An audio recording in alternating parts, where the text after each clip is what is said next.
Welcome to the Thunder postgame show, brought to you by Advent Heat, Air, and Plumbing. On call 24/7 for all Thunder fans, John Rohde, alongside Thunder beat writer Darnell Mayberry.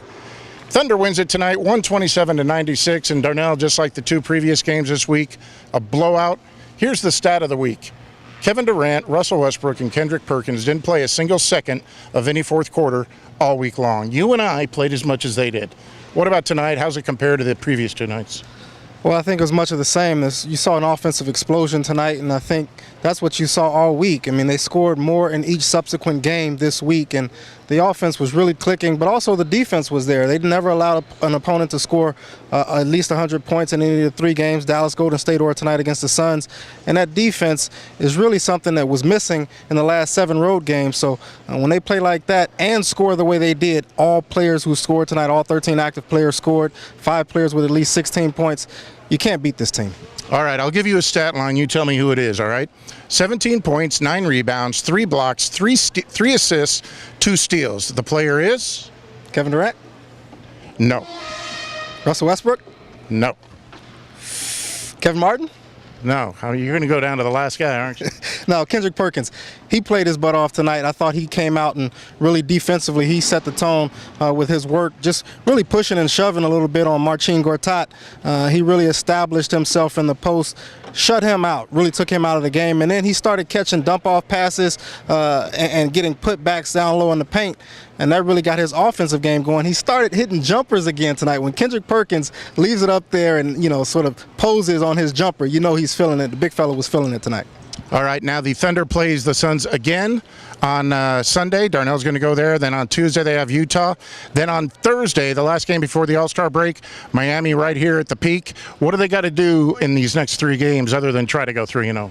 Well, you got to play better on the road. 3-4 in the last 7 road games, and Phoenix is a team that has lost 19 of its last 25 games now after tonight. So, they're sort of in a big-time slump. But Utah's a tough place to play. And the way the Thunder's been playing defense on the road, it's not a given that they're going to go out there and beat both of those teams on the road. So they got to be focused defensively and then come back here. They're going to be focused against the Heat. All right, those are our thoughts. Now let's hear the thoughts of Coach Scott Brooks and some Thunder players.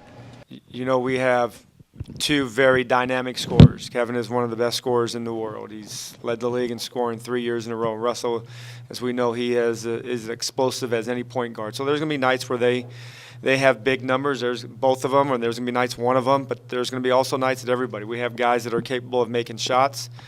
I like the passing. Topple's been making shots all year. At the three-point line, when he shoots it, we all feel comfortable taking shots, and Serge is one of our best shooters. But it was just one of those nights where everybody was making shots, and we weren't turning the ball over, so that was a good offensive game for us. I think just our ability to make them shoot tough shots, get stops and rebounds, and get out in transition was the key. And, we didn't, they started off hot. They were making a lot of shots. I think the first 2 possessions were the best defensive best possessions we had all year. But after that, we kind of got too relaxed. And they made some shots. So in the halftime, coach really got on us, showed us some film with some bad plays we had. In the third quarter, guys just wanted to come out and prove to coach that we can, turn up on the defensive end. That's what we did. Yeah, I think on both sides of the court, especially the second half, we did a lot of good things. But last couple games at home, it's always a little easier, with the crowd, cheering us on. But now that we go on the road, we got to play the same way. I'm just trying to improve. Just took a while, just coming off those 2 surgeries in the summertime. Scotty told me I wouldn't go get my rhythm till around January, so I'm just going to keep working and just keep building, trying to keep going from there. I just keep doing the same thing. Realize it's just a game of basketball at the end of the day. Just different fans and different atmosphere. But I think we're good enough and well-seasoned group to realize what we just now did at home and now take it to the road. Like we said, the Thunder plays Phoenix again on Sunday night down there. Tonight, Russell Westbrook said he sensed that some teams around All-Star break kind of lose interest. He thought he sensed that tonight. Do you think that happened tonight, or is Phoenix just a mess right now? Well, I think the Thunder came out. I was kind of impressed with how they came out, even though that the points, that they gave up, 50 in the first half to the Suns, wasn't indicative of it. But the Suns, like you said, they're kind of going through some things. They recently had a coaching change, but that's still a lot of talent on that team. You saw it with Goran Dragic, Michael Beasley, and Jermaine O'Neal. So there's still some firepower on that team, and I think if you take care of those big guys for that Suns squad, they should be able to get out of there with a win in Phoenix. All right, for the best Thunder coverage anywhere, keep it right here on newsok.com and every day in the Oklahoman.